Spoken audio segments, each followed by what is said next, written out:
And welcome back to our live coverage of the Mackinac Policy Conference. We're glad that you're joining us on myvote.org or any of the other media organizations who are carrying our coverage on their website. It is day 2 of the Policy Conference. A lot of great things to get to today. A lot of discussions about education.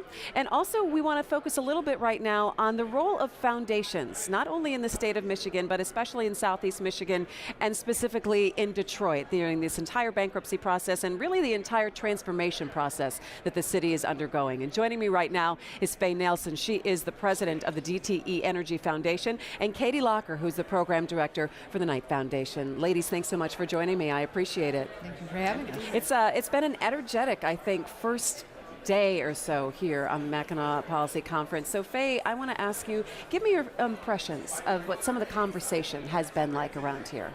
You know, I think the conversation has been very uplifting. It's been very positive, very encouraging. I think you have a sense of feeling that change is here, that it's not going to happen, that it's here.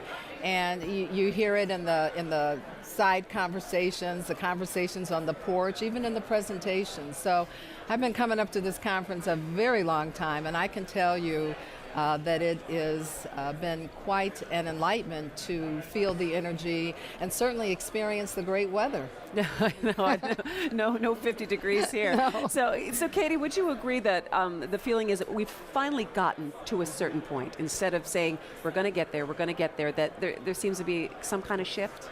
Absolutely. I think that after a lot of years where the smart folks who have long been investors in this community and invested in this community were saying, let's draw the base so that when we're ready, our partners and new investors can come in and really invest in our community. That base is there, and now folks are showing up with a new resolve that we are a valuable investment. The mayor had a wonderful remark yesterday that just lit up the social media feeds, where he said there is value in our neighborhoods. Don't tell us we don't have value. And I think that that is really the message that's starting to carry through, is the value that is in Detroit, and anybody that had signed us off as no value was really missing something.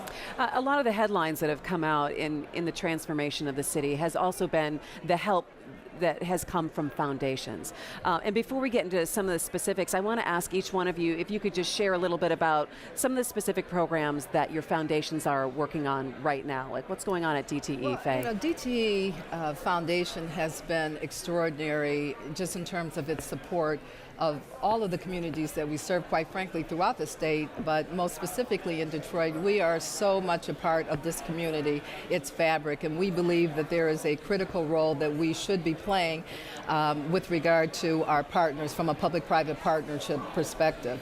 So from education, STEM-related initiatives, to arts and culture, neighborhood revitalization.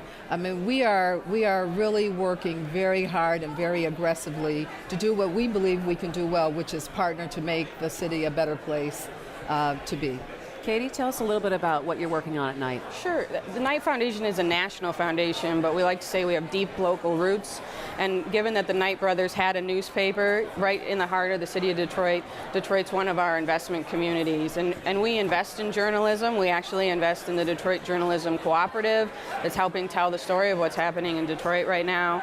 We invest in arts. We have a $3 million annual challenge called the Knight Arts Challenge. $9 million will come into Detroit for any great arts idea that's serving Detroit. And we're in year 2 of that. I just spent time looking at applications and excited about what's happening in our arts community. And then what I really focus on are our community investments. And in that place, we're really about how do we accelerate the talent in our community, accelerate opportunity, and accelerate engagement. And one of our largest investments there is the New Economy Initiative.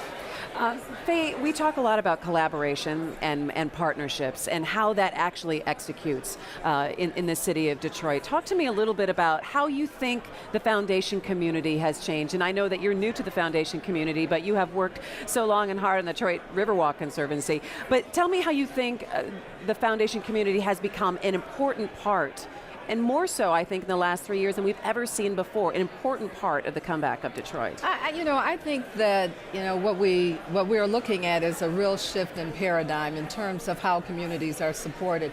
And quite frankly, I see this all over the country where communities are coming together in a very broad-based way with foundations playing a critical role. And as I mentioned before, this public-private partnership, foundations coming in to support not only the revitalization of communities, but the sustainability as well. As as I mentioned earlier, with the Riverfront Conservancy, it was clear that but for the foundations and the critical role that they played in a very collaborative way, the Riverfront would not be as developed as it is today. And so from a standpoint of over 3.5 miles of development, $1 billion of public and private investment that was generated as a result of that development.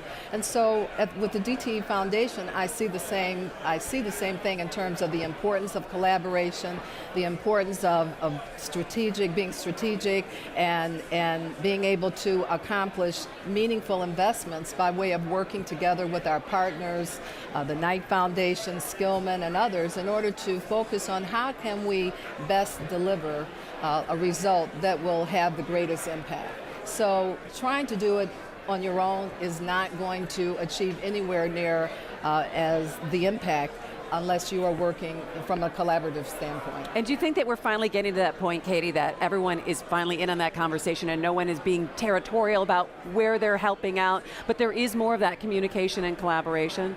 Sure, I think everybody, even the foundations that have a lot of freedom to do what they need to do, still are accountable to a board and a mission, and so to some extent we're all going to have our own paths. But where I think that collaboration works best is not collaboration for collaboration's sake, but collaboration for a purpose. And in some cases, the foundations, in a lack of leadership and some tough times here in Detroit, had to sort of set the purpose and get people to join in. In others, and now really with the mayor and others really offering a vision, we can join in and say, let's join together, make this effort stronger. As faces, if just one of us comes in, none of us have enough money to really turn the wheel on something, but together we can. But it has to be to an end.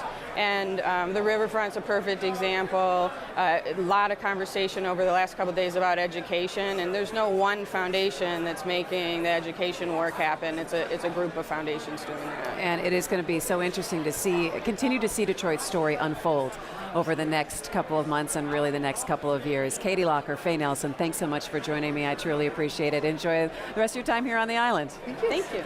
And we will have more coverage of the Mackinac Policy Conference in just a few moments. Stay with us.